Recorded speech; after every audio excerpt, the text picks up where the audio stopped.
white nose is something I don't think we ever thought as wildlife managers we'd be dealing with. And it's huge. It's a condition that's affecting hundreds of thousands of cave bats in the Northeast. And it's the fungus that grows on the bats, often near the muzzle, hence the name white nose syndrome.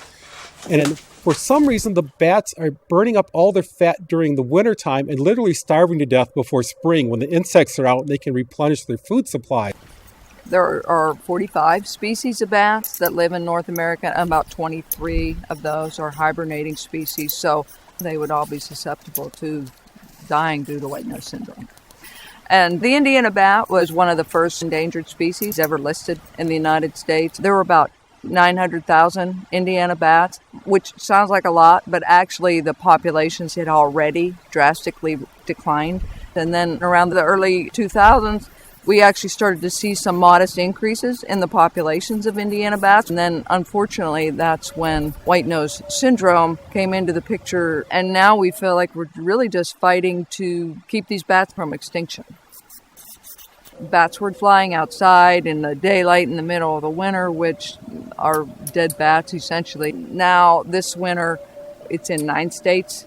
And I'd say that if there's any highlight, it is the level of cooperation that people across federal agencies, state agencies, the caving community and conservation community, everybody has really brought the resources to the table, and it's been a good motivation to keep us going. And now there are several labs that are looking at this, and one of them is the USGS National Wildlife Health Lab in Madison. And they're trying to get a handle on how is this spread and what is the cause? Is the fungus the only thing involved? And if that is the issue we're dealing with? If I had to come up with a couple of short words to describe white nose syndrome, I would describe it as an ecological disaster. I don't even think we can begin to predict what the effects of loss of 90% of our bat populations might be.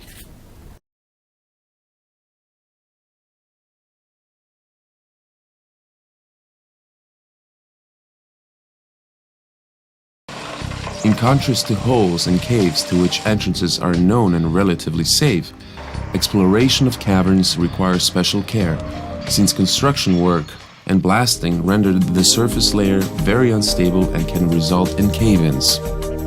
Statistics tells us that we can expect at least 2 caverns for every kilometer of motorway through the Dinaric Karst in Croatia. But the greatest challenge for both project designers and builders was the construction of a relatively short tunnel of 250 meters with a thin overhead layer.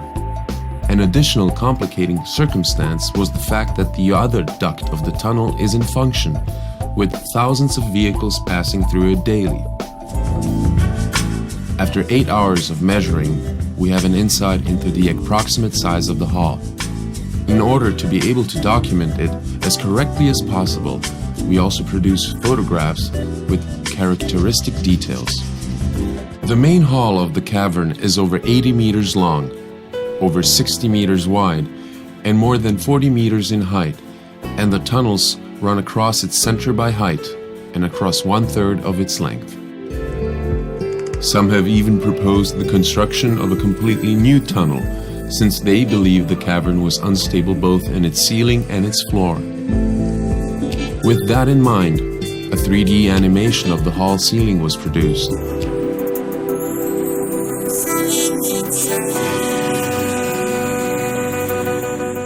After the bridge planning had come to an end, it was possible to conduct further building activities in the tunnel.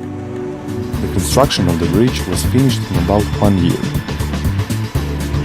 The whole project of the construction of the bridge in the tunnel, in which the renowned experts from the fields of speleology, hydrogeology, tunnel construction were involved, took almost 2 years. The tunnel with the longest bridge in the world was open for traffic at the end of October 2008.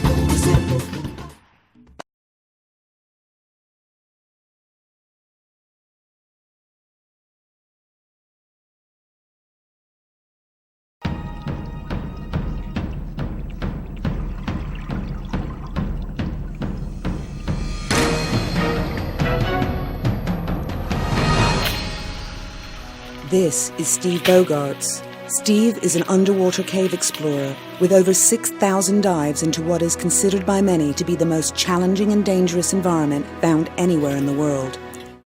Here is a story of a cave diver. I'll sort of scooter in and out of it or swim in and out of it, and I almost feel like I'm flying through the clouds. The light beams coming down and hitting it, and it's almost got this fluorescent blue glow. It just looks incredible, particularly at a place like the pit.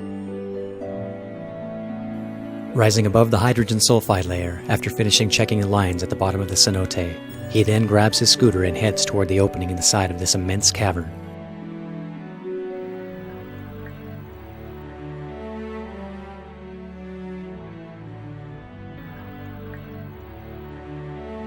These divers encounter many amazing things while exploring these systems. This is a fantastic example of some long-lost camel bones.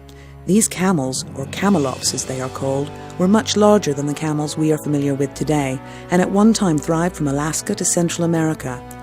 And sure enough, the cave actually collapsed behind me, blocking my exit. And at that point, I had no other way back out of the cave system.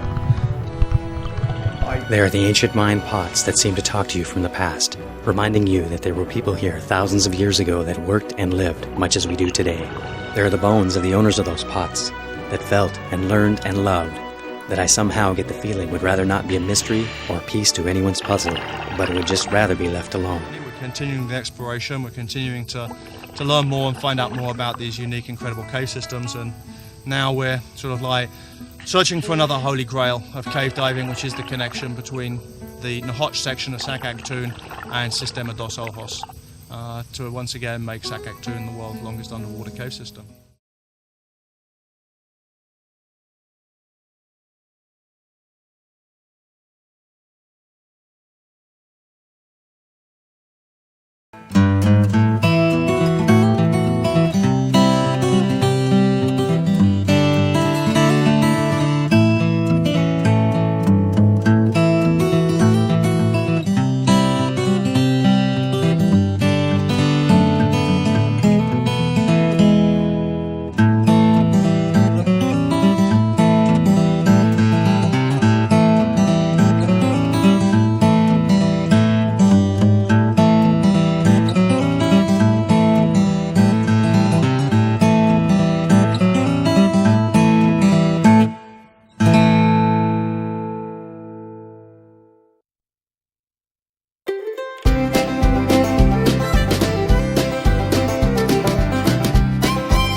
You would really have to stumble right on top of it to find it, and it's got an entrance that can be hidden, so you could walk around for a long time if you didn't know exactly where it was.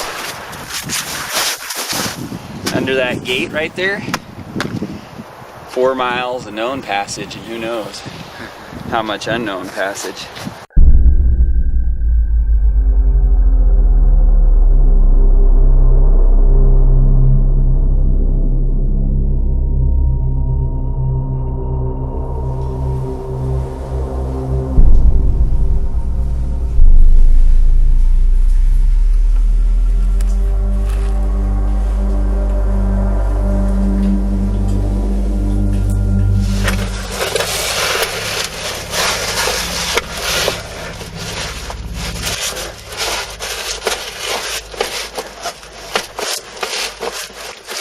John, can you pull this arm? I'm sorry, man.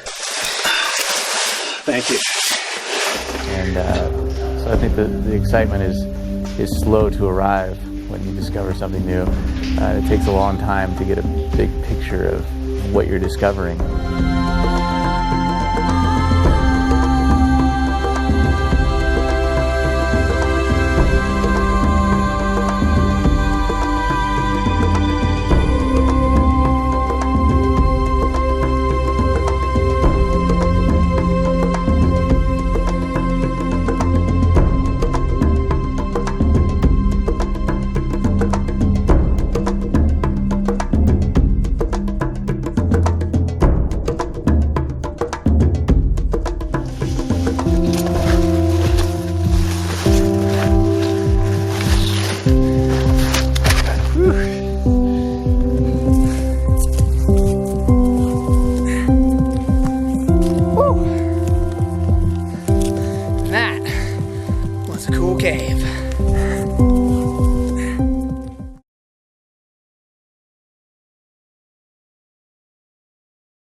It wasn't long before we realized, in order to video document this wonderful cave and all its splendor, we needed more volunteers to help us uncover the mysteries of Fossil Cave that await in the deep, just beyond the reaches of each light we bring and every footstep we take. At the entrance of Fossil Cave, the dark mingles with the light along the 100-foot wide cliff line, where the cave stream outflows and pours over the rocks.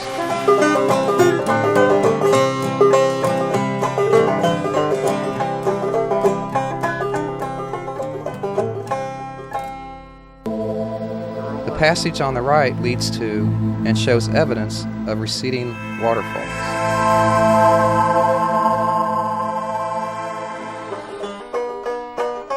These crinoid fossils were much larger than what is commonly found in the area, and we decided to bring our tape measure back on another occasion to measure exactly how long they were.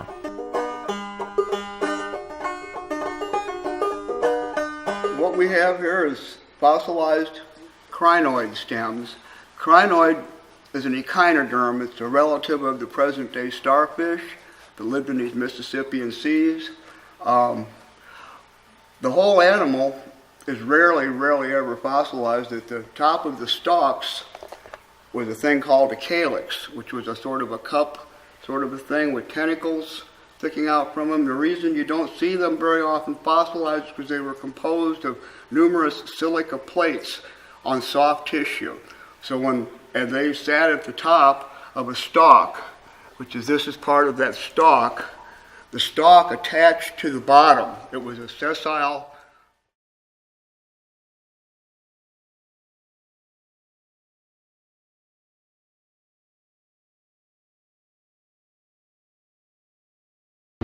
Brazil is the largest country of South America and the only one which borders all but 2 countries on that continent.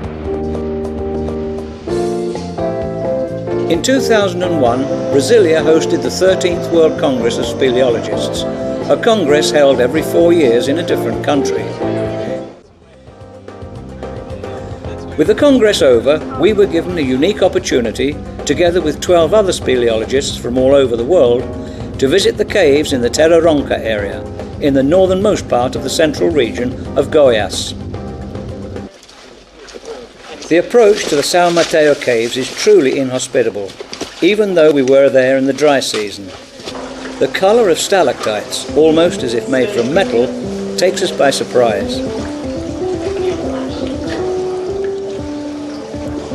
Our route now takes us upwards to a small hall where we come upon and film hundreds of helictites, dripstones forming in all directions.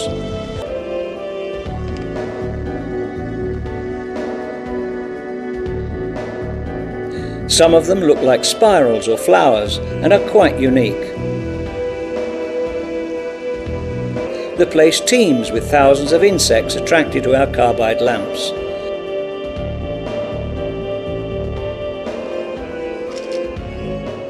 We come across ever new and interesting details well worth filming.